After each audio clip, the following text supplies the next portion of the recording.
What's up, everyone? Welcome to the 579th episode of the Pokemon Podcast. It's super effective. I'm your host, Steve. I am still in Japan. I am here with Greg. You're never coming back. I've coming back this week. I have upgraded my sleep. We replaced the room darkeners in our bedroom finally after... The curtains? So, you know, I have those shades that you pull down. We had ones that were probably about 20 years old, and they really didn't do anything about the light outside. So we installed new ones, and it is like a tomb in there. You shut the door, and you're not seeing nothing. It's perfect for sleep. No lights, no light coming in, no sound, no heat. I've just sealed it off into this giant sleep chamber so that I can always get 100% on my sleep, because I've decided to devote my life to being a Pokemon Sleep master. Well, good for you. Good life choices. Way to sleep well. Nice job. Excellent. Pro strats. Hannah is in New York holding down the fort for Greg and I. Well, Greg and I were also in there. New York. Yeah. Yes. If you missed us, that's on you, baby. Hannah's still there if you want to see her. I'm pretty sure we're still there, too. We may be, however, kidnapped by extremists. It depends. I don't know what the sort of situation is. Bobby was supposed to be on, but he is in a tropical storm right now. And so we got Budget Bobby, which is just Bob. We cut off a B and a Y. Folks, Steve is really scraping the bottom of the barrel here right now. It's like, oh, we got this Bob guy. Let's bring him on. How much of a sucker is Bob? I do this for Bob's. No. Yeah, but are you actually spending money on incubators? Because that is the metric we judge by. I did buy some diamonds in sleep, so don't judge me. Bob! I'm also paying for the Unite. Is it the name Bob that makes you just a sucker? Is that it? Are all Roberts, Bobbies, and Bobs fools? Bob. It is because it's I'm also spending money on shiny cardboard, and I'm also spending money on Unite battle passes. Listen, I hate money so much, so I'm just gonna give it to you. I don't have an income. Just give it to me, and I'll do little dances or something. I don't know. Greg, when we meet each other, I'm gonna buy you something really. How's that sound? Okay. Cool. Okay, there we go. But no, I was telling Steve and Greg, I before I jumped on here, I was playing Unite really early in the morning. Bad decision to make.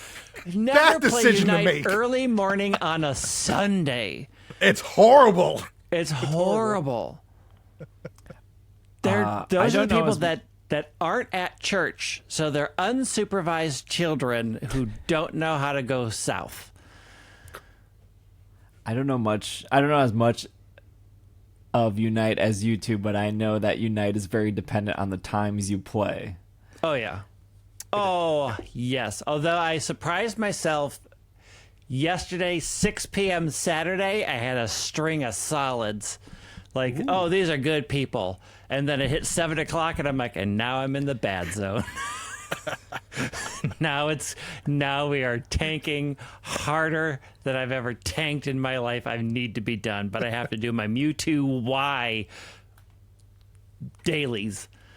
Okay, before we get to Mewtwo Y, I am still in Japan, so I have a million stories, a lot Pokemon related, but we have to get to the Pokemon news first, and you guys somehow suckered me into a 2.5-hour show last week. Hey, we didn't do anything to you. This is what happens when you don't come prepared and you don't have talking points. You let us go into Hannah the was whole... like, let's talk about hacked Pokemon. Yeah, well, that's on Hannah. Okay, before we get to the news, where there's Pokemon Sleep news, but... Greg apparently revamped their whole bedroom to play Pokemon Sleep. I'm still playing Pokemon Sleep. Bob, we'll start with you. You bought gems. I have not bought gems. What is going on? I've only given it the monthly pass, but no other money. So I am paying for the monthly pass. I bought the gems only for the good camp ticket. I think that's the only good item in that game is just get the good camp ticket, pop it on for a week, get more ingredients, get more hungry Pokemon who want to befriend you. Other than that, I find a lot of the other items just not good. So I'm only using gems to buy the good camp ticket because my Snorlax right now... That's like another $10 a week. So I just won't eat food for it. I don't know. I won't... What is going on? It doesn't even get you anything. It's so invested. Even like fun. I'm so invested in the game because I want to make my Snorlax big and fat. And I'm getting there. I'm an Ultra Ball 3. I want to get to Master. I need to do that. But here's the thing. You know there's like multiple levels of Master, At the end of the week, too. the game's like, hey, all that great progress you made, I'm just going to take it away and you're going to start over again. Bye. I like that. I like being disappointed, Greg. Let's just do it again. Apparently, you're a Let's do it Pokemon again. fan. I have not spent money in Sleep besides the pass. I do agree with what Bob said. I think the good Sleep ticket is probably the best item. Like I do, because you normally get, sometimes without it, you don't get any hungry Pokemon. It's like, I don't know what the statistics, the roll rate is, but it feels like maybe like 70-30, like 70% you get a hungry, 30 you don't get any. With the ticket, it's like 1-3. It feels a lot. You get the more ingredients, you get the bigger pot, you get all that stuff. I don't think a lot of the items are really worth it. Like I don't see myself using the pillow or the whistle. Like I have incense, but like I don't feel like I need double experience at this point, or like it doesn't feel like a month into the game I'm like, oh, I really need the double. Maybe I'm wrong. Maybe it's but I like the game so much. I don't know what it's like simple, but I get so excited to see like Ekans now because, or just any Pokemon, I guess, but I'll use Ekans as an example. Like I woke up, there was 3 Ekans. Two of them were sleeping on their backs. So the belly was showing. I was like, oh, Ekans belly, that's cool. But like I love seeing the rolls on the Pokemon of like, oh, this one has really good skills, or this one's nature is counterproductive to its skills, so we won't do this one. So I'm like still looking for good Pokemon that I can do. And then I just think that it's so cool that there's a lot of depth if you care about that, if you want to look at each Pokemon stats and everything, but also if you just want to like wake up to like 5 different Pokemon every day, like that's also still pretty charming in itself. Yeah, no, I think next week I get to visit the 3rd island for the first time. I don't know if either of you have gone to the 3rd island yet, so I'm excited just to see. I'm excited to see new Pokemon that come in. I got one on top of Snorlax's belly, which was fun to see. But I just love seeing all the little animations. I like seeing and I think they had a lot more personality. The way they designed this app and the animation, I think it just looks really nice and clean. But no, I've been enjoying it. I'm looking forward to seeing what I get next week at the new campsite. So looking forward.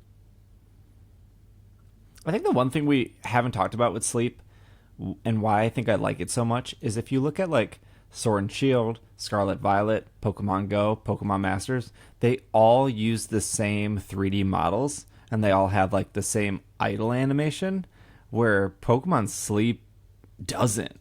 And so like seeing these Pokemon in different poses, being sleepy, drooping, drooling, like moving around, it's like refreshing. I don't know. I like the game a lot. I think it's great. No, it's great. I like it. It's fine. It's fine. Your whole room is We'll ready to check back play. in. Yeah, your whole room is good to go. Next week. I'm not that invested into it. I still play it because it with the Go Plus Plus, it takes a lot less from me, and I can just be like, fine, I'll just do it when I think about it in the morning, and then if I think about it before I go to bed at night, like, oh, I should probably feed that thing, and then I move on with my life. Like I think they're cute. Like the thing that keeps me going is because I do think it's cute and charming. But I don't care about the collection aspect. I've been collecting in all of these games for almost 30 years now.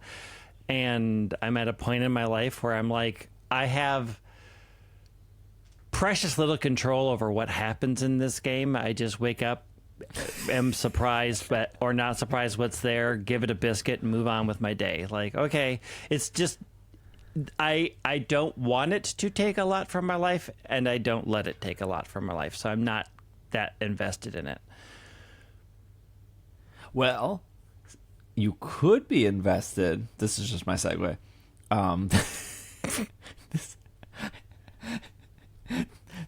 The news in itself is no one is reporting on Pokemon Sleep. So it's really hard to find an article that pulled from the Pokemon Presents and then laid it out in a format that I could read on the show. CharlieIntel.com did that. What is this website? They're one of the only sites that did. But the first event is going to be Good Sleep Day, and that will take place on August 30th. And during Good Sleep Day, Snorlax's drowsy power will become stronger, and it will allow players to attract more Pokemon to their camps than on regular days. Your sleep score will also be boosted. And then they say there's not a lot of details, but it will be available to all players. You don't have to purchase a ticket. All you have to do is log in to do it.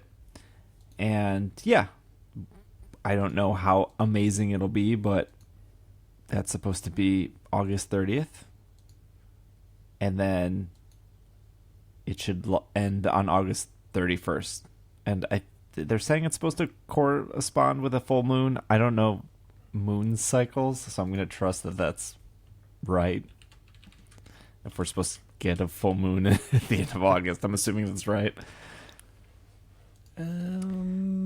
Yeah, it's supposed to be the fullest on August 30th.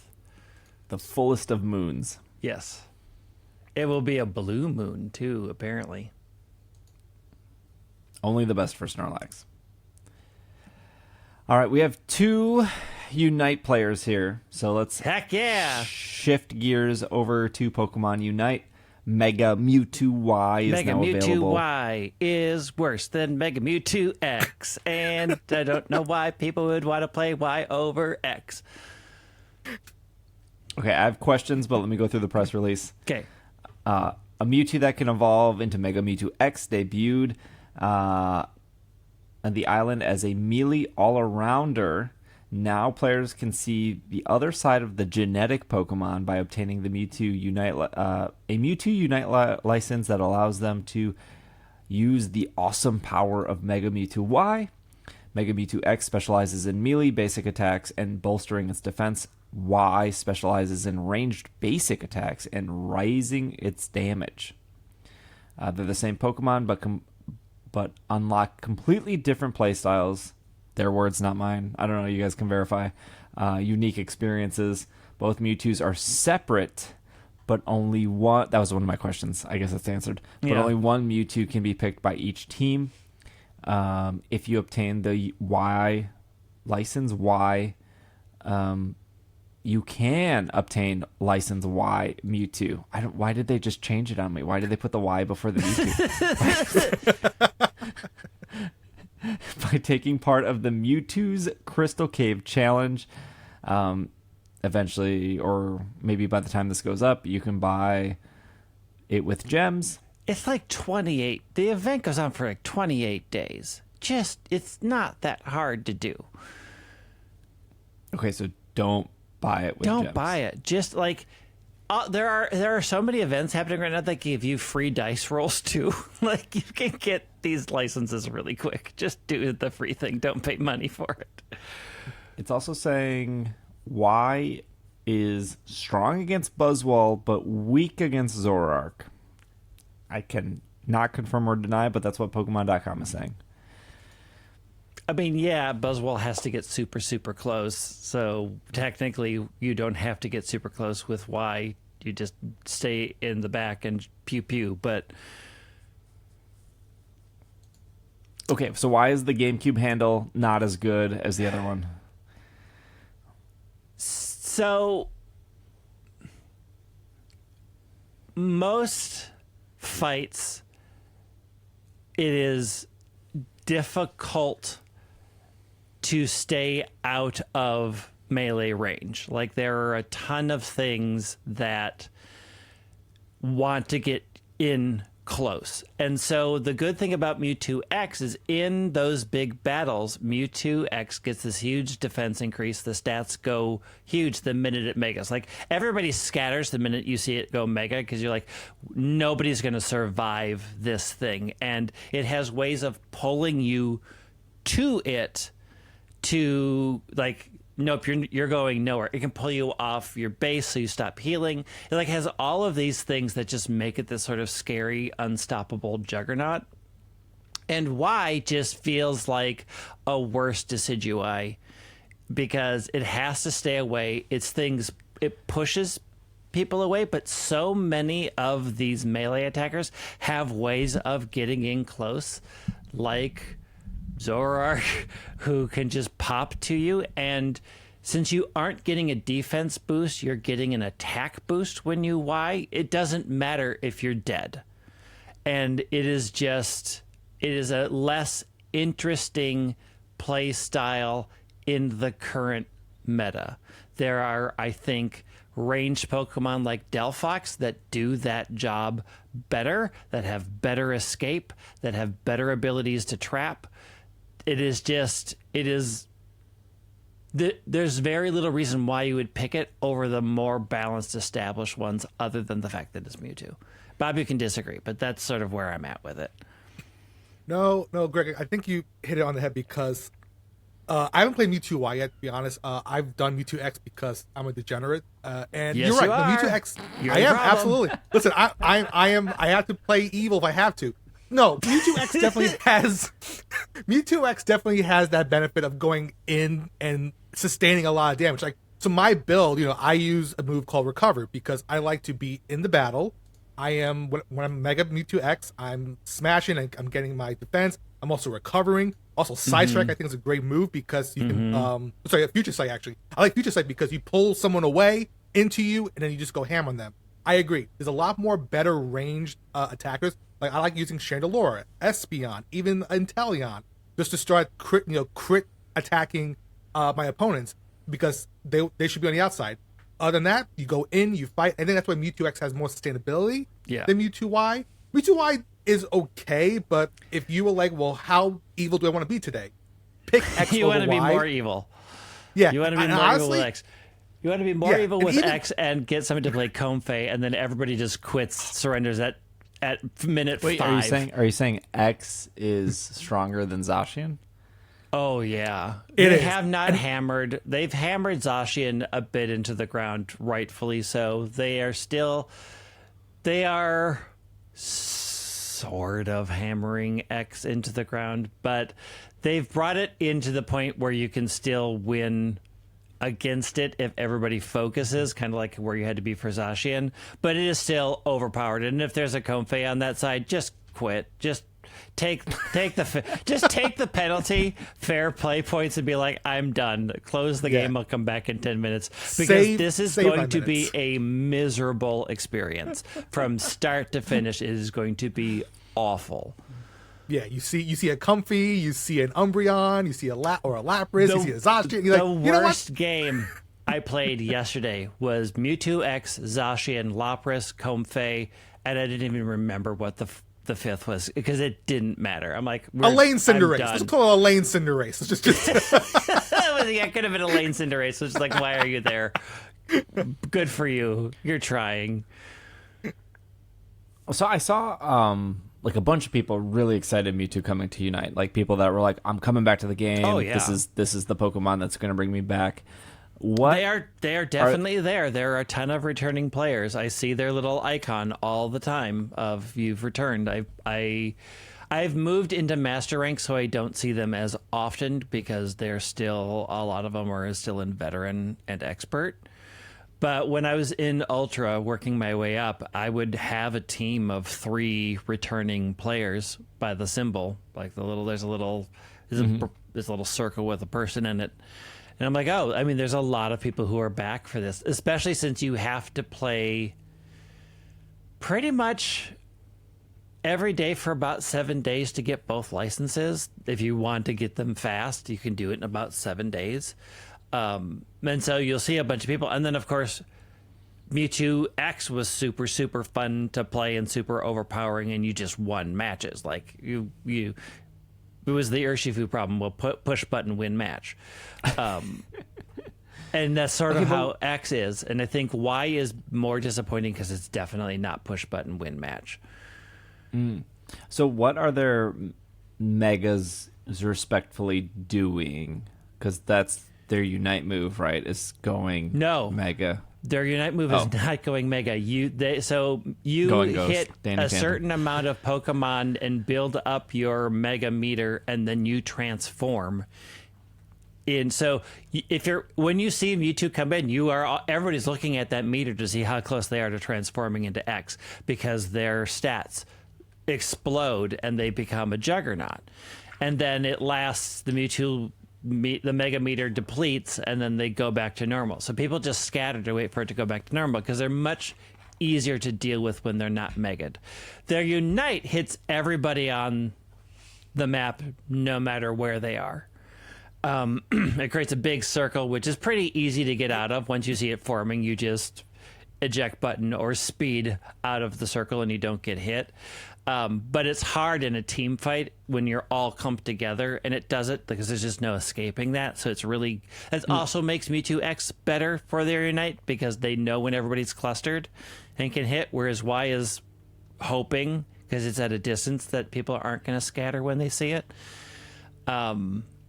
Wait, so their Unites do the same? Their Unites are exactly the same. Oh, okay. Both Unites do the exact same thing. Yeah, so they have to be attacking to build up their meter, except Y's meter, I believe, just builds up over time as they sort of float around. So technically they mega sooner, but they have to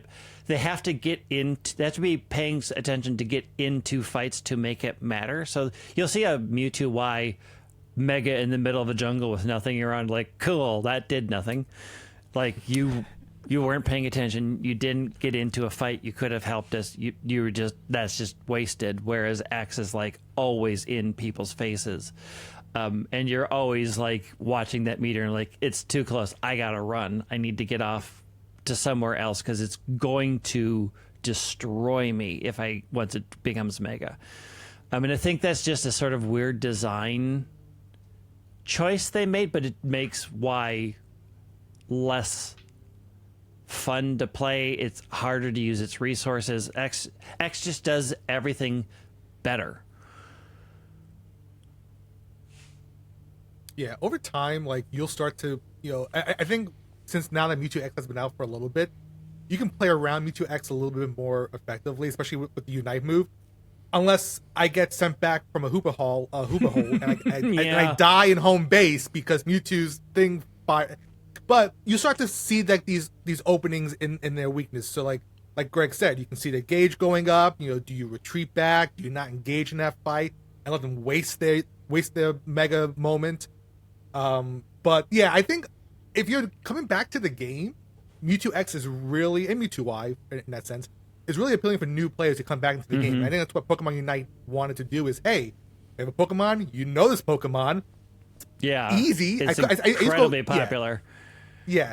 And I say easy to start off with. I mean, it does take some skill to really know how to, use those Pokemon, but you can jump right in with a Mewtwo X, get back into the game, feel like, oh, I missed doing this, and I want to get back and play more and spend more coins and all that stuff. You don't need skill until Masters with Mewtwo X. Yeah. Or Mewtwo Y. You don't really need it. Is kind of a push button. The interesting thing about, I think, dealing with Mewtwo X and Mewtwo Y is that we all learned from Zacian the best way to deal with it is to starve it from experience, because neither one can mega until level 5.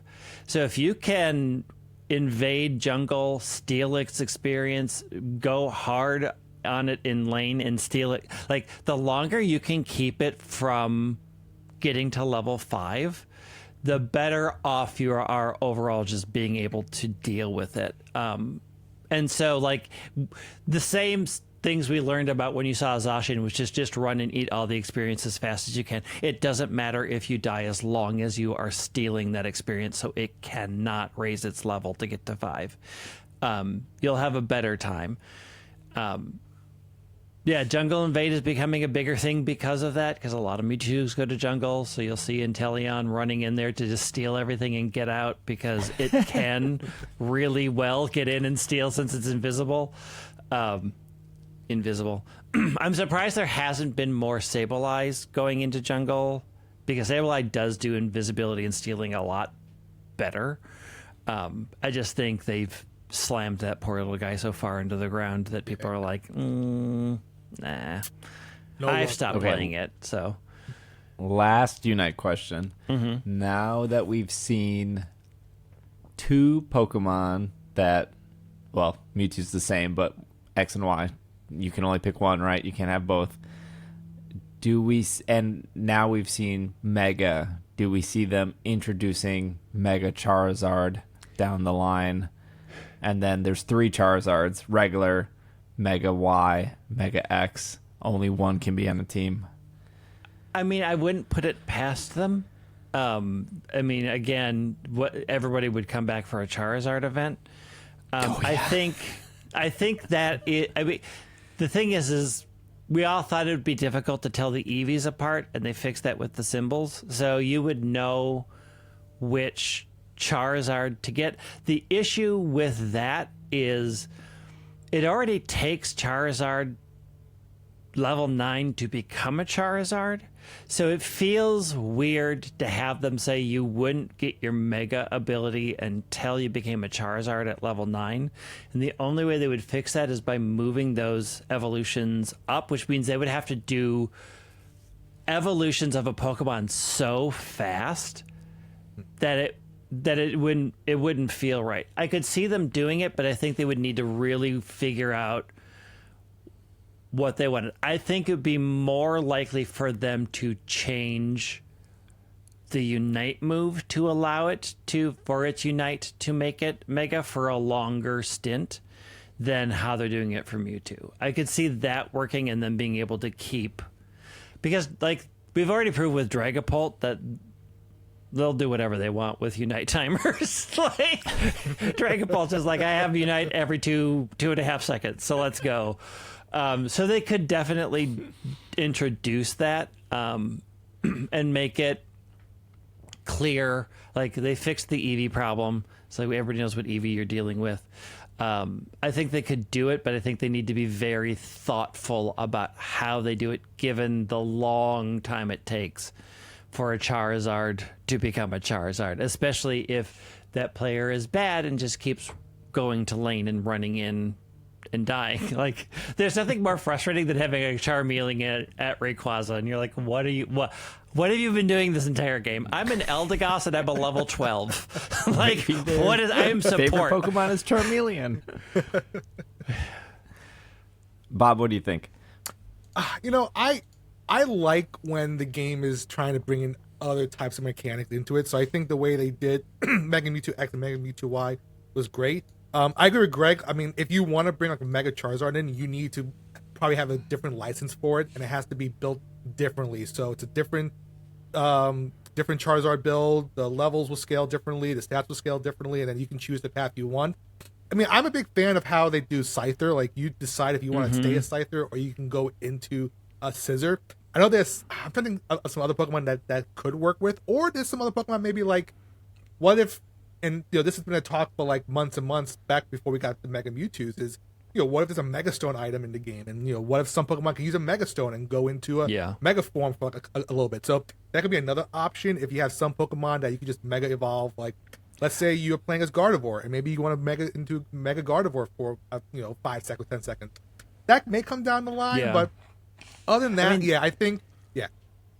There are a lot of Pokemon in that game right now that can Mega. There's Lucario, there's Sableye, there's Gardevoir, there's Charizard. Like, there's a lot of Mega possibilities in the game. The thing is that a lot of them also have things like Gigantamax forms. So, like, the question is are they going to which one are they going to lean in when? Because I could also see a Gigantamax form Charizard thing happening where they change its Unite to be a Gigantamax. And like, how many?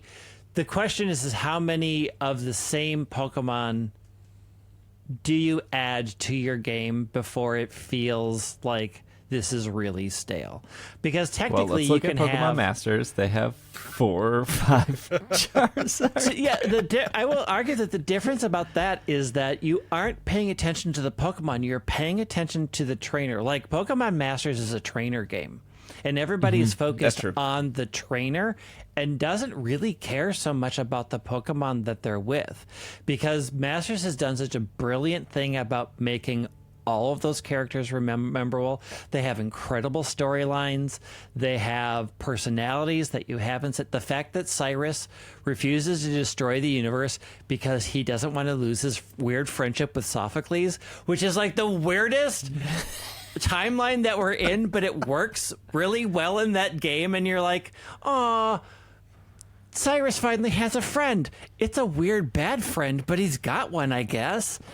They knew what they were doing. Yeah, Masters works so well that it doesn't matter, like, this is our 14th Charizard, because we care about who that Charizard is with.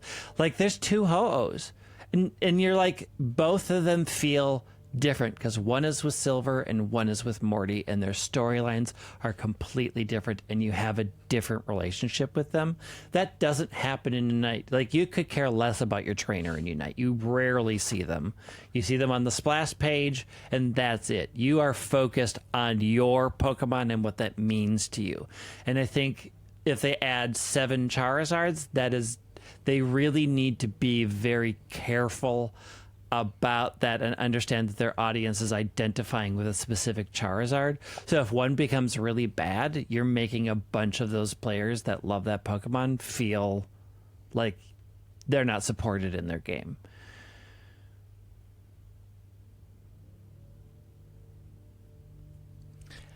Okay. I just didn't want to talk over anyone because I'm in this weird... For those not watching the YouTube version, I'm in a very Japanese hotel right now. You're in a closet. You're in a Japanese closet in some This is a strange window. back alley bar. I love it. I mean, I feel like I should go down and get our Japanese partition screen? and put it up behind me so that I feel like... You could Are those blend in. wine glasses behind you? I see a wine glass. They behind are, you. yeah. Yeah, very nice. Look at that. Beautiful. Lovely closet. He's in the storage room of some restaurant. Let me in. I got to record. We need 2 glasses of wine. Steve, come on. They're making curry downstairs. They're making curry downstairs. We're going to take a break. When we come back, TCG news, some other news that I can't think of right now. We'll get through it all. We will be right back. And we are back from our break. All right. Let's get the mouth-watering news out of the way here. Tinkaton is coming to Pokemon Cafe Mix. Yeah. Cafe Remix. Remix. I still don't play that game. And this was the question, Greg. Does Tinkaton coming to this game make you want to play it? No. No, I don't like the gameplay, so no, I don't. It's fine, but I don't enjoy that gameplay style. Like, I tried it for a couple of weeks, and I'm like, you know what? I don't find enjoyment in this. And while Pokemon will carry me across many finish lines, it is not doing enough work for Cafe Remix. Bob, how much money have you spent on Cafe Remix? $0 because listen, I'm a huge Mimikyu stan. I know Steve knows that. I love Mimikyu a lot. Oh, you I know are Mimikyu's excited for Unite in what, a month? Oh yeah, that can be in a few weeks. We can talk about that too. But even Mimikyu in Cafe Remix, I just can't get. Cause maybe I'm just not. I went through my Bejeweled era back when I was in high school. I mean, it's like Didn't we all? didn't we all do that? So that type of game just doesn't really click with me. Yes, it's beautiful looking. I think it's very sweet. I'm glad the game is still having updates come out for those who enjoy it, but it's just not my cup of tea that you get. It's not even bejeweled. It's just weird. It's weird circle draggy. Like Yeah, like it's not quite bejeweled. Yeah, I mean, like, yeah, true. Like, you have a grid. You get to, like, put connections together. I mean, I guess. there are great bejeweled type Pokemon games, but True. Okay, that's fair. and this isn't it. Again, like the game is beautiful. The game is like the art style is super, super, super charming, right? Like the thing is I like much like Sleep's art style is super charming, and that sort of just keeps me checking in on it, sort of passively, like, oh, I'll go in and look and see what happened or whatever.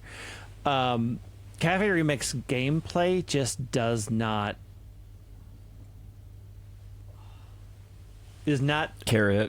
Carry it. It just isn't it. It's just not fun for me enough for me to be like, if I could just go in and actually do like a diner dash thing where I'm having them make dishes, like I'm having to click around to have them put together dishes and get it. Talking diner dash. Yeah, like with that art style, I would probably play that game every day. But the way Cafe Remix is with the weird loopy, it doesn't. I don't enjoy that gameplay, so I don't play it. It's interesting, out of all of the mobile games that obviously isn't like Pokemon Go or Pokemon Masters, that Cafe Mix has survived. Like, you look at Pokemon Duel, you look at Pokemon Rumble Rush, Troze, Shuffle. Shuffle had a pretty good run. And I don't know, there was that weird thing where like Shuffle was on 3DS and they moved it to mobile, and I felt like I would rather play on mobile, but I was way too far in 3DS. Yeah. But I don't know. I guess I would be. I guess I'm surprised that Cafe Remix is still here. I would be more surprised if in like a year we're still talking about Cafe Remix. I mean, it is an easy entry point game that is fast on mobile, and I think that helps keep it alive. Yeah, I don't know the longest it will go, but I mean, I think it has legs. I mean, I think it has at least a few years of stuff for it. And as long as the thing is, as long as the artwork stays this charming, people are going to want to play that game. I do think the art style lifts that game a lot for people, where they're like, yeah, I love it, it's so cute. Whereas I don't necessarily ever got that, oh, it's so cute feel from Shuffle. Because, like, you're building a cafe. Like, Shuffle was just like you go into the next stage. And Remix, you're, like, building a cafe. And there's little things that come and visit. And you're making cute things. And it's like, oh, I'm getting a slice of life. And that's way more of an appealing theme than a lot of other games have. Yeah, but I think that's, like, the disconnect to me. Because, like, I mean, Bob was like, we all went through our Bejeweled phase, which is, like, 100% true. Like, literally everyone listening to this podcast had, like, a Bejeweled phase. And Shuffle was the closest to that. And there are still people to this day playing Candy Crush. There's no doubt that Candy Crush is, like, for as many people that are like, Pokemon Go's, people still play Pokemon Go? I thought Pokemon Go was dead. I'm sure that is the same conversation happening in Candy Crush people. Like, don't worry. Plenty of people are still playing Candy Crush. And I've accepted that that's not me. I'm not in that market. I don't plan on being in that market. My Bejewel phase has left me. But I'm curious of how often Candy Crush is onboarding new people. and what that looks like through ads or through whatever in-game tactics they have to be like recommend a friend or welcome back or here's a new thing. Because whatever Candy Crush is doing, I'm sure Cafe Mix is not doing it to that level. Who owns Candy Crush? Like the people who own Clash of Clans or something? Yeah. Is it King, I believe? I think it's King. I think it's King. Here's a funny fact, and this is just a random aside, because probably I'm the only one who may know this because it's a game show. Yeah, it's King. There was a Candy Crush game show at one point. It was a legit game show. There was on CBS. I remember and this. I thought it was hot trash. It was hosted by Mario Lopez. It's like, I'm not saying we need a Pokemon Cafe remix game show, but I'm saying we do. I mean, we could. Listen, we could be host of it. But no, Steve makes a good point, because it's like, what's Candy Crush doing to maintain its popularity? I mean, it had a game show. It's doing something right to still captivate their loyal audience. I don't know if they're acquiring new users a lot, but there's some dedicated folks out there who are still using it. And I think with Cafe Remix, it's been up for about 3 years now. I wouldn't be surprised, like you said, Steve, if it's here for a year. I know it's on Switch and it's on mobile, so you have two audiences playing that game. I don't know, would they continue one over the other? Would they cancel it both if it comes that time? Again, I don't know, but I feel like, Pokemon's Pokemon. They'll find ways to keep that game alive and fresh and bring new things into it. I just don't know what else you can do to bring in any new players unless you're already invested in Remix. Yeah, I mean, I think Candy Crush exists in the background of everything we do. Like, I think we're so used to Candy Crush ads that we don't even pay attention to them anymore, and they're just there. Like, every once in a while there's just something that comes up that's like, hey. But I also think they have been around so long and know their target audience, and it's not us, that we rarely see them. But like, I have a friend who plays Candy Crush every day, has been playing Candy Crush every day for 5 years now, and it's just like, I jump in, it's the game I play, I jump in, I do a level, if I can't get past it, I walk away for a bit, and then I'll come back and try it, and it feels so great when I get past that level. And she's like at level 2,000 something. I don't even know. Yeah, that sounds right. I don't even know. And like, well, that's why I asked about like onboarding new users, because you would think as a Pokemon game, one of the ways you onboard somebody new is bringing their favorite Pokemon. We literally just talked about that with Unite. Yeah. Like, so many people came back because of Mewtwo. And so if like Tinkaton, one of Greg's favorite Pokemon, as I read Greg's threads were top 10 favorite Pokemon, Tinkaton was on there. If your favorite Pokemon isn't bringing you to the game, I don't know what else. Yeah, I mean, I think Remix. I think if you like that style of game, or you've not tried it before, your favorite Pokemon will get you to pick it up and try it. I think the difference for me is I played the game, I didn't enjoy it, and knowing that my favorite Pokemon is going to be there doesn't stop me from not having enjoyed playing the game. Because I did play it. It's just like, okay, my favorite Pokemon's there, but I still don't like the game. Yeah, I got to level 7 before I fell off. It was because it was horizontal. If it was vertical, I'd be back in. I can't have this conversation with you. It makes so little sense. If you're watching on YouTube, comment whether horizontal or vertical bothers you in mobile games. Because I won't play a mobile game if it's horizontal. It has to be vertical. It's such. You can also so comment on Slack or Discord. I don't know. I can't. Okay. Shifting gears to Scarlet and Violet, there is a Blissey, Hatterene, Grimmsnarl Light Up 5-star raid event. Mewtwo is coming to 7-star raids. That is August 31st, I think it debuts. The day after Good Sleep Day. You got to get the good sleep into the Mewtwo raids. Good sleep. This event is running from Thursday, August 17th through the 31st. And they're saying Mewtwo is a formidable foe. It will have the mightiest mark. Get ready to protect your allies with... Oh, they're saying that these 3 Pokemon would be good supports for the Mewtwo. So you have Blissey, Hatterene, and Grimmsnarl. Which makes me maybe believe that Mewtwo won't have Brick Break.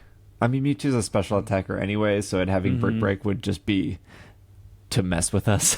But we're going to assume at this point that Mewtwo won't have Brick Break because they're saying here in the article, Light Screen, Helping Hand are good to use. More importantly, the Grimmsnarl and the Hatterene raids, even if you don't need them for your team, they will be dropping more vitamins, and then the Blissey will be dropping more Terra Shards. So if you got your free Mew, which you have till like September to do, you have plenty of time to get your free Mew, it will have a random Terra type. If it's bad, you can change it. I will be doing raid builds for Mew, probably like 3 different Mew builds, like an attacking Mew, a supporting Mew, and I don't know, like an in-between, like a little of both. Because people have different play styles. A mixed sweeper, one might say. Like,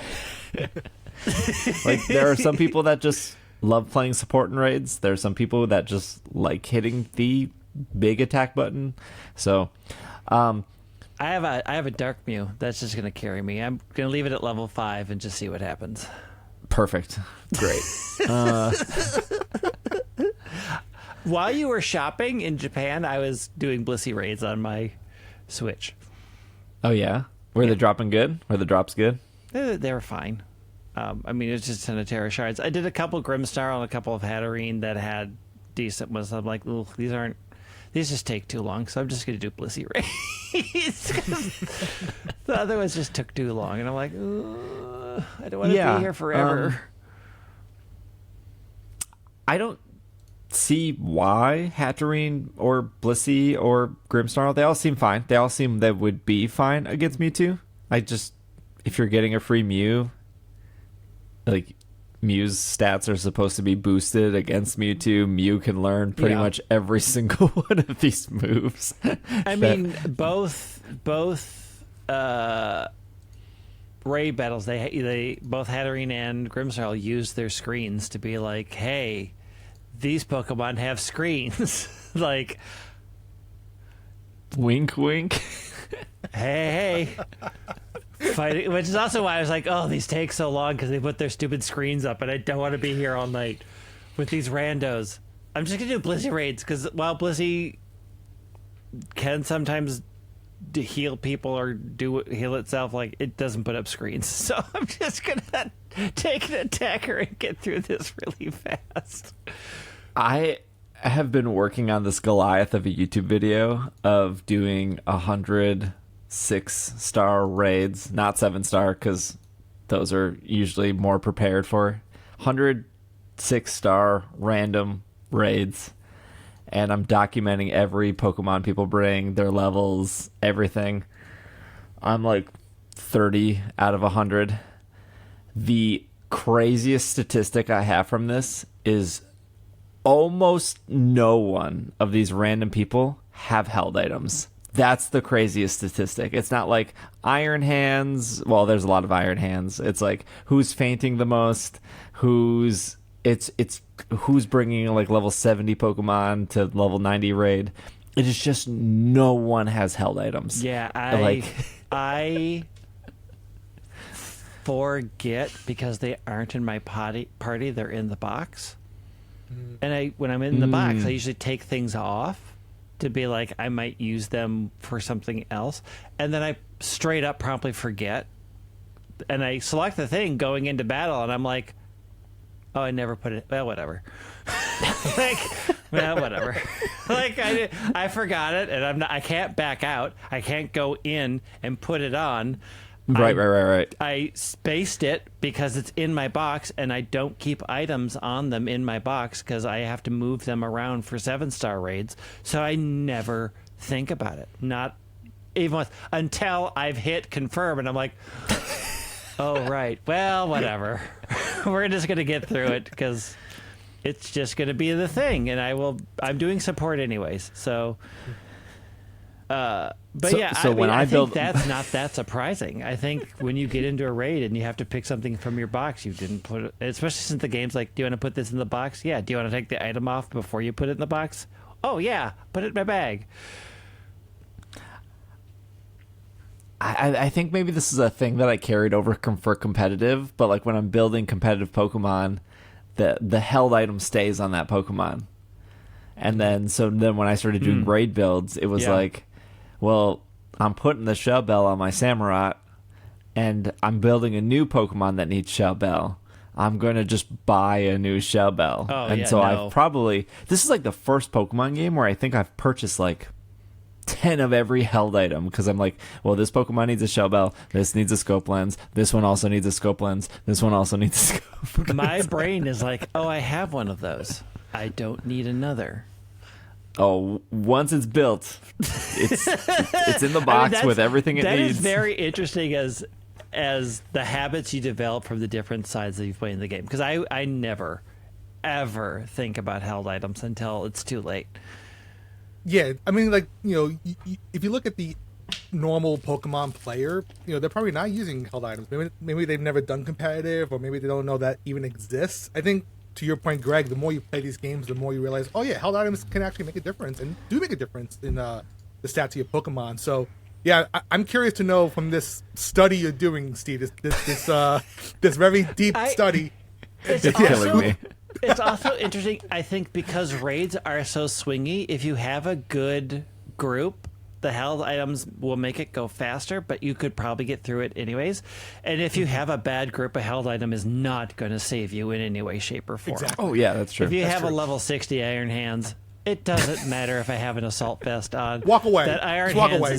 The Iron Hands is dying the minute it hits the screen, and we all know it. So I think the game doesn't make held items feel that important. While they are, I think the fact that when you're going with randoms, your experience is such a pendulum that you're never sort of, unless you're doing it with a core group of people, you're never going to get that feeling of, this went so much better because I've had held items. I've gone into 7-star raids where I took the held item off, forgot to put it back on, and like, well, I'll have to remember to do it the next time. But then I got my one and done, and I'm like, okay, I'm out.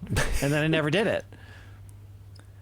Well, I mean, like, that's like, yeah, you're 100% right, because like if you're an Annihilate player in a solo raid, you need like the Shell Bell, right? Mm-hmm. But if you're an Annihilate player in a group raid with a Shell Bell, doesn't matter if little Timmy over here with his Iron Hands is fainting over and over again. Your Shell Bell on your Annihilate, it's not going to make a difference. You're still going to lose. I'd almost love to see one day, almost like how with Unite, you can see what players are picking, what held items you have. If you're doing a raid and you see like the queue and you see, oh, who's holding what, and then that can maybe make a better decision making in those like 2 minutes or so, like, if you need to add something. One thing I did like about levels. Just give me levels. Actually, you know what? Levels by themselves would be great. I will say, one thing I did miss from even on Sword and Shield when like you were doing those Dynamax adventures, there are moments where you come across a backpacker and you had to pick a held item, and you found out how incredibly useful that is. So held items do play a big role in these, and I think the more information we can give players in queue, like what the team comprised of, levels or items, I think you can make better decisions up front and have more successful raids as you go in.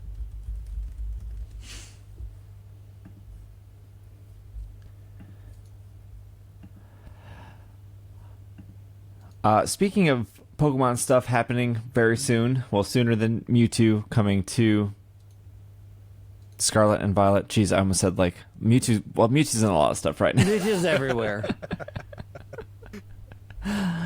Mega Rayquaza will make its debut globally during the Pokemon Go Fest, which is when this podcast goes up, which is the 21st. That will be Saturday, August 26th, and then Sunday, August 27th.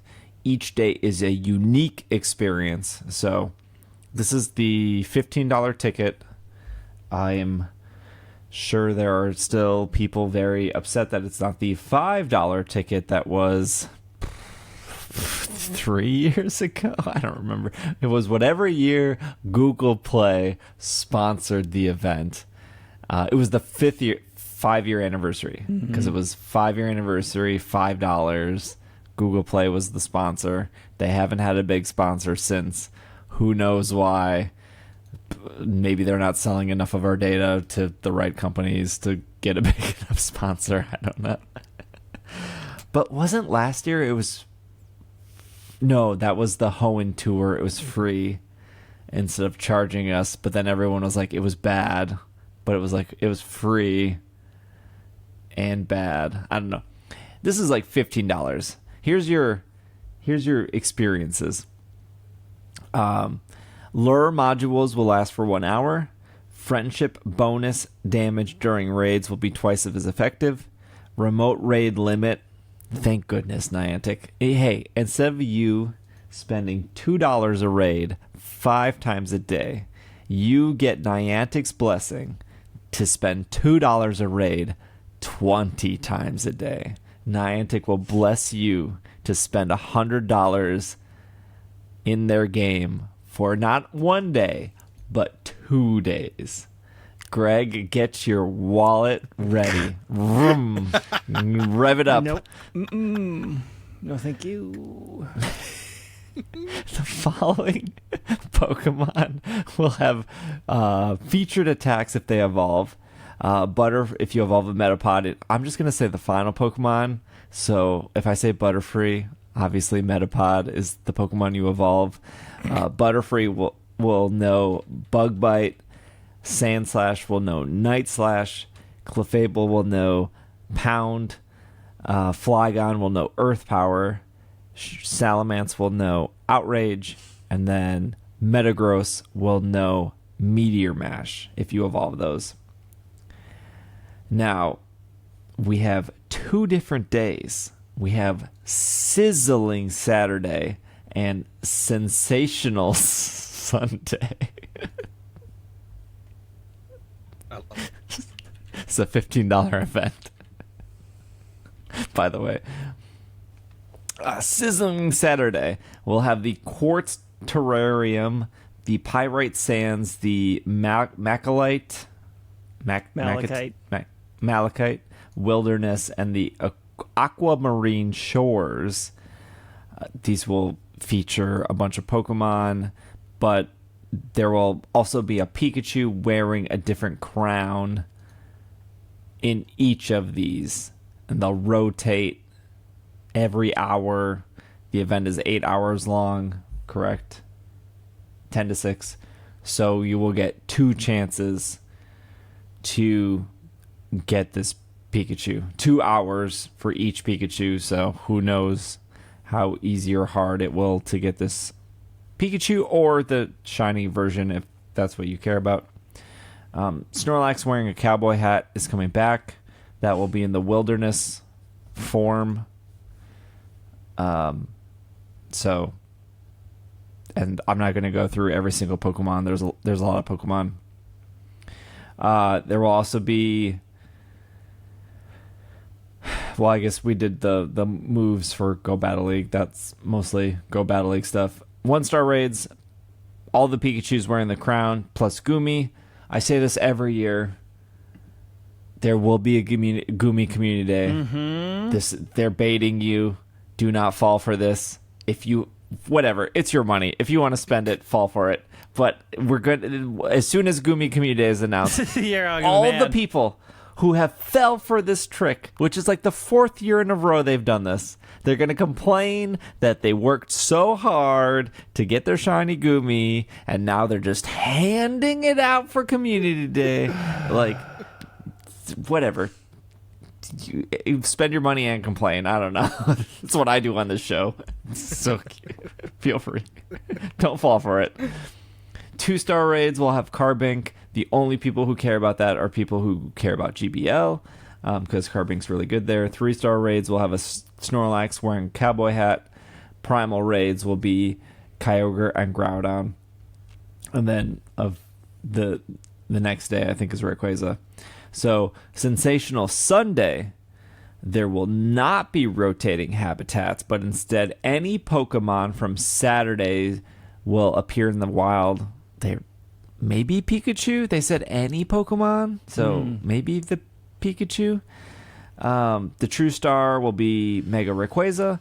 It will make its debut on Sunday. There will be Meteorites. It's a new item in Pokemon GO that you'll get through special research. Giving Rayquaza a Meteorite will allow it to learn Dragon Ascent. It needs Dragon Ascent to Mega Evolve, but you also need Mega Energy as well. So keep that in mind. It will appear in raids on Sunday. In addition, Mega Rayquaza, the same Pokemon that appear in raids on Saturday will also appear on Sunday. If you bought a ticket, which is $15, different unknowns will spawn off your incense. So you have to buy a ticket, but you also have to turn on an incense, and then you will get different unknowns. In the Quartz Terrarium, you will get Hisuian Growlithe. In the Pirate Sands, you will get Pawniard. In the Wilderness, you will get Carnivine. And then in the Shores, you will get Pachirisu off of your incense along with the unknown. And then if you have a ticket, you will get increased chance of shiny Pokemon, 6 special trades plus your normal special trade, I think. So it should be 7. I could be wrong. It's saying 6, but you get 1 free anyways. You get 9 free raid passes from spinning the photo discs, and then you will get special 7K eggs. So that's the event this weekend. Don't know if it's worth it. If you're hardcore into Pokemon Go, I'm sure you've purchased it. If you went to any of the Go Fests, you're probably hardcore enough to buy this. I feel like the biggest deciding factor if you're going to buy this ticket is if one of your friends is like, I'm doing this, buy this ticket, play with me. Yeah. I mean, Malachite Wilderness has Shiny Rosalia in it, so I'm back on my Shiny Rose grind. I don't have enough. I need all of them. I only have like 60 in home right now. I need 1,000. Only 60. Greg, Only where are we 60. playing this weekend? I have to pick this up because I have to go to the state fair at some point this weekend. And you can't play there? They took away all the stops? Because they shut it off. They shut it off during the state fair. So I don't know which day we're doing the fair. I'm going to try to push for Sunday so that we can do all day of the like switching thing on Saturday. And Sunday is just more of the raid stuff, and I can join for that because I'm not that into that. But like, I mean, if you want to go where the people are, Centennial Lakes is the biggest spot if we want to go with a bunch of people. If we want to keep to a smaller crowd of people but has just as many stops, then I would say the art park, because they've added more stops. There's more art. People added more stops to that. But both days are supposed to be warm, in meaning it's going to be 77 and 80. That sounds very cold to what I've been dealing with here in Japan. I mean, so it's going to be temperate. Also, if we want to do the whole Gold Medal Park downtown Minneapolis, I just don't think Gold Medal Park has as many stops per area as like Centennial Lakes or Silver Lake does. Yeah, I don't think so. Because I know you want to stream. I think Centennial Lakes is probably decent. Plus, it has like a bunch of restaurants. Yeah, it has a bunch of places to stop. I mean, if we're looking for where we're going to spend all day that has more places to stop that other than, like Silver Lake Park has its cafe and one central location, but not a lot of food options. It's like you can get their bad sandwiches. And they're not bad. They're fine. So yeah, I would say like Centennial Lakes is probably the best choice. For the most people, it's got good shade. It's outside. There's places to stop. There's places to use the restroom. There will be a lot of people because all the people that go to Mall of America can easily get to that park. Yeah. And do. Bob, what is your Go Fest looking like? Are you skipping? You playing? You paying the $15? I think I'm gonna be a sucker and pay the $15 because I mean, come on. If you were going to deny paying that after what you told us at the start of this program, I would fly to your home and shake you. And then we can go for a nice dinner. No, because I promised you a dinner. Post shaking, then post dinner. shakedown. No, I'm excited. Like, some of these shiny. I mean, I'm a sucker for shiny hat Pokemon. I like shiny hat Pikachu's. I do want a shiny Shuckle. Me too. Yeah, I know. Steve likes to. This is such a U2 thing, and I'm like, why? I think it's adorable. It's just it has a little hat that you can't get anywhere else. But no, I think I'm gonna do this. Now unfortunately I'm not based where Steve and Greg is. I wish I could be so I can play. You could fly in, baby. Hey, I'm planning a trip soon, hopefully to come visit all of y'all. So that'll be lots of fun. Heck yeah. But no, I'm for those who don't know, I'm in like the Raleigh, Durham, North Carolina area. So if anyone's listening here and they want to meet up in Raleigh and or Durham over that weekend, more than happy to. We'll do some raids because I think it's good if you're going to be with people to do this. So I'll probably play both days. At least in Durham, we have a mall that's AC, so we can go and walk around and not be in the heat. But no, I'm excited for this. I'm watching people from afar, especially at the IRL Go Fest. Watching Steve in Osaka, and watching my friends this past weekend in New York. It's definitely a cool experience. I wish I could have gone to New York and be in person for those Go Fest events, but this is the closest I can get, and I think for the value, especially if you get to play with other people IRL, I think it's worth it. So I'm looking forward to it, and we'll see how it goes. We'll see how rare those Pikachu actually are. Oh, very. Be. Yeah, they gotta be super rare so they can appreciate and value more. The rarer, the better. Final bit of news here is Scarlet and Violet will have the Paradox Rift. That is the newest TCG that launched. 180 cards. Is that a lot? It feels like a lot. If it's well, when they say 180, they're not telling you how many secret rares. Right.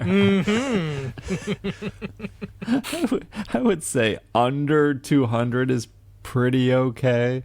But who knows how many secret rares they'll slap into this. They're saying 15 brand new Pokemon EX, 20 trainer cards, dozens of Pokemon and trainer cards with special illustrations. There will be new ancient and future Pokemon, and then Type Shift Terra, including a water type Garchomp EX. This will come out on November 3rd in the worldwide, except for Japan, because Japan gets cards way quicker. But yeah, that was what they showed during the presents, which was the future and past, and then how A-Spec is coming back. And that's on PokemonCenter.com. Have they ever introduced a new Pokemon in the TCG game like they did with Meltan and Go? I feel like Meryl might have been the closest. Like, was Meryl in... I don't remember. Meryl was in, like, the tropical island set, wasn't it? Which was, like, before it was in the game. I don't know if anyone remembers those tropical cards. It was, like, Mew and Pikachu and Lapras and Executor, Psyduck. There was, like, 12 of them. I think Meryl was there. But Dawn Fan was in, like, the movie before it was in a game, too. The Mewtwo first movie. That's a good question. Pokemon card before I'm game. just curious, because I was thinking about it, like, when the thing is, like, we'll be introducing new ancient and future Pokemon. It'd be interesting if they released one of the new paradoxes in the card set before it was released in like the DLCs, but I doubt. I just wondering if it ever happened before. I don't remember that ever happening, but I thought, oh, that would be interesting. Well, I think we at least know the types for Entei and Terrakion, right? Because Walking Wake and Wait, what is Roaring Long Moon? Neck Boy called? Oh, No, not Roaring Moon. Roaring bad design. No, it's a good design. They're both the normal primary types, right? So Suicune is water, Raikou is electric, Entei is fire. Oh, but Raging then Bolt. Was it Raging Bolt? Raging for Raikou? Bolt. Yeah. But both their secondary types are dragon. So Entei in the second DLC would be fire dragon, and then Steel is the primary type, or not the main typing for Virizion, Iron Leaves, and Iron Crown. Yeah. So it's Steel. Wait. Steel grass and then Terrakion is rock. No, it's not Steel Grass, is it? Isn't it Psychic something? Gosh, I can't grass remember psychic. these. It's grass psychic. That's right. Grass, Psychic. Steel psychic is Iron Crown. Oh, so then it would be Rock psychic. Rock Psychic, yeah. They drop their fighting for Psychic. Rock Psychic? Don't we have that? Isn't that like Claydol? Yes. No, that's ground. Oh gosh. The rock psychic. I know. Yes, there is a Rock Psychic Pokemon. There is. What is it? For sure. Maybe there's not. What? Carbink? No, Carbink's just Rock. Oh no, the YouTube comments are going to destroy me. What is the Rock Psychic? Lunatonin. Soul Rock? Soul Rock. Yep, Lunatonin Soul Lunatone Rock. Soul Rock. Yeah. I got it. Are Greg those wins. the only two? There's Oh. Actually, I think that is the only two. I think that's the only two. Yeah. I think those are the only two. okay. So we're getting our first Rock Psychic because those two Pokemon are garbage. How dare? How dare? Justice to Martin and his cosmic power. Yeah, I have been replaying that game, and I forgot how often Martin shows up to Cosmic Power. I'm like, oh boy. So yeah, it's cool. I mean, like, hey, the TCG is killing it here in Japan. I've been to every Pokemon Center under the sun, and they have big signs being like, "No cards. We don't have any." You want a deck box though? We got plenty of those. You want a play mat? You want damage counters? Yeah, it's like impossible to get cards here, which is such that in itself I feel like is culture shock, because like 5 years ago you could literally walk into like a 7-Eleven or a Family Mart or a Lawson's and they would just be on the shelf. Like and a convenience store is like every other building. So yeah, it's very hard to get cards right now. So whatever they're doing is working here. Yeah. They're killing it here. Oh, small side story for Japan. So the Mega Tokyo location in Tokyo, which is in, I think the English name for it is like Sunnyside City or whatever. Anyways, it's just a giant mall. When I was there 5 years ago, it was easily the worst Pokemon Center I've been to. It was dirty. They were out of stock of a lot of stuff. Every other Pokemon Center was just cleaner, nicer, newer, had more stock. I hated that Pokemon Center. And it was still called Mega Tokyo. That's also where the like cult girl found me. That's a whole nother story. But I was kind of dreading going back to it. But the main reason I went back to it was because the Pokémon Cafe, which, not to be confused with the Pokémon Cafe that you sit down in, this is like the Pokémon sweet drink cafe. So you can just get like a latte there. They have like a latte, they have like a fruit smoothie, and then they have like waffles, and that's kind of like their whole menu. So you can't sit down, you just go in, get a latte, whatever, till you're done. So the latte place is near Mega Tokyo, but in the 5 years they pretty much redid that whole store. So it's actually like gorgeous. It feels brand new, looks brand new, plenty of inventory.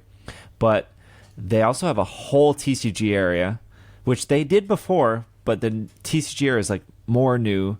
So they have seats, people were playing. It was like a random like Wednesday night, and it was like loaded with people. I don't know, maybe it was a league night, but I don't think so.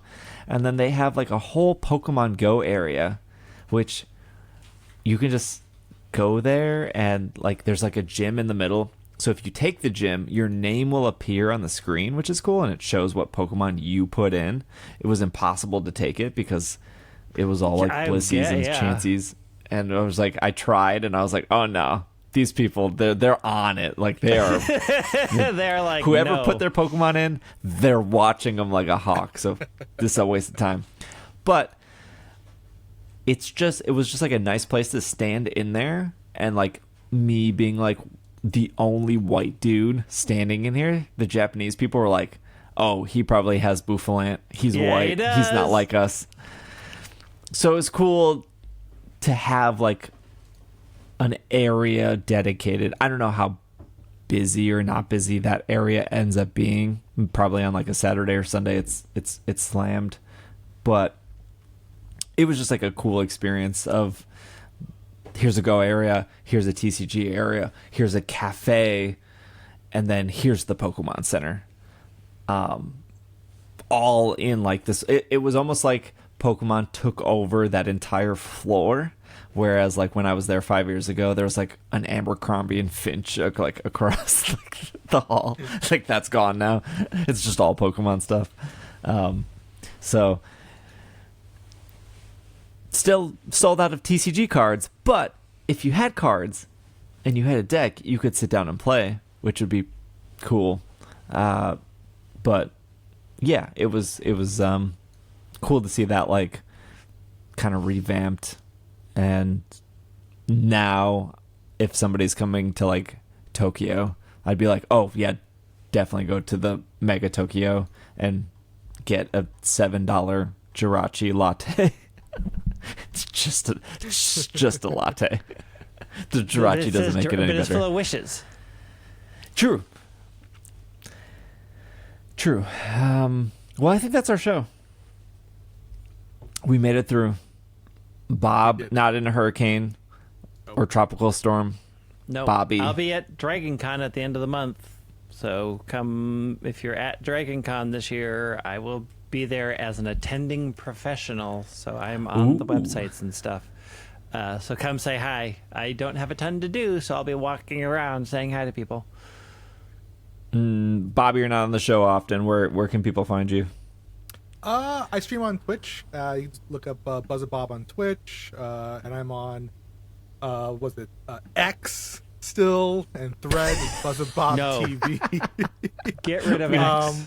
If you want that juicy Unite content and watch me play, I do ranked, but I also do some standards with viewers, so definitely stop by and have a good time. There you go. Hey, huge shout out to everyone at the New York Go Fest. That I know. I think Ace was the one that got the cardboard cutouts, carried them to New York, set them up. It was so cool and flattering to see how our Discord community and our Slack community found each other and hung out, and it sounded like they all hung out multiple times, and they got lunch, and they played Go together, and I'm trusting if anything went wrong, we're going to blame Hannah, because she was the only... 100% Hannah's fault. Hannah was in charge. We love complaints Hannah. Complaints go to that inbox, not mine. It was just really great to see. So all the pictures, everything coming out of New York Go Fest was like, I think for Greg and I not being there, this was like probably better than Greg and I being there. I mean, I would have loved to have been there so much. So just seeing the pictures and the wildness and the unbridled just goofiness of it all made sort of the sting of not being able to do that this year lessen a lot. And it was charming, although y'all were doing that late at night, so I did have to put my phone on silent to sleep, because at some point I'm like, I need to go to bed and you're hitting me up. But everybody who came out and just took pictures and hauled us around, it's like, it means more than you probably know. It was so wholesome to see that. Like, I just love when communities do that, and just seeing those cutouts and just the group photos. It definitely was a highlight just to see that and having them just come together. So that was super cool to see. Yeah, I don't know of a lot of communities where the community members would go this length to make cardboard cutouts, then to find each other, then to continue to carry the cardboard cutouts around the park. That's next year 3D models. Let's do it. There we go. Well, next year 3D model should be me, because hopefully I have a job by next year and I can go somewhere again. If I don't have a job by next year, we're in a dark, dark place, and I'm not leaving my house. All right. Well, we'll be back next week. I should be back in the States by next week. Next week is GoFest. Yep. We just talked about it. Yep. So obviously the podcast will go up on Monday. I'm just not sure what recording looks like or whatnot, but Mewtwo is after that. Okay, cool. So we'll see how much news is coming this week, but probably a recap of GoFest and what other news trickles in. So we will see you all next week. This has been another episode of the Pokemon Podcast, and we are super effective. Super trapped in a closet. No, it's a Japanese Sure it window. is. Wink. We know it's happening. You've joined the Japanese cult, and they're keeping you in a closet, and this is your cry for help. Blink twice if you need somebody to come rescue you. I'm too tired to blink.